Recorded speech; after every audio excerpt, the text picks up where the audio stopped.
Hello বন্ধুরা, আজকে বানাতে চলেছি আর মাছের কালিয়া। আর মাছের কালিয়া বানাতে লাগবে আমাদের সরষের তেল, পেঁয়াজ কোচানো, টমেটো পেস্ট আর রসুন, আদা বাটা, লঙ্কার গুঁড়ো, হলুদ গুঁড়ো, জিরে গুঁড়ো এগুলো।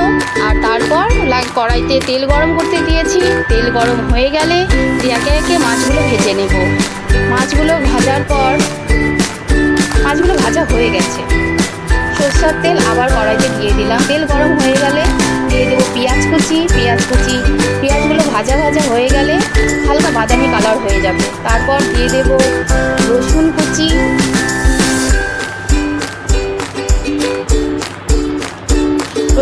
দিয়ে দেওয়ার পর দিয়ে দেবো এটা দিয়ে একটু নাড়াচাড়া করে দিয়ে দেবো আদা বাটা।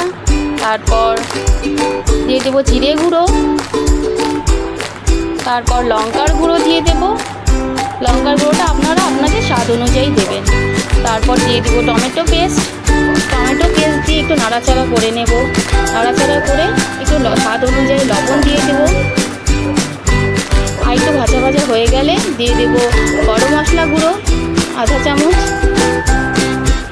গরম মশলার গুঁড়োটা না দিলে তরকারির কোনো টেস্ট পাওয়া যাবে না। কালিয়া মাছ আর মাছের কালিয়া মানেই গরম মশলার গুঁড়ো দিতেই হবে। তারপর দিয়ে দেবো জল।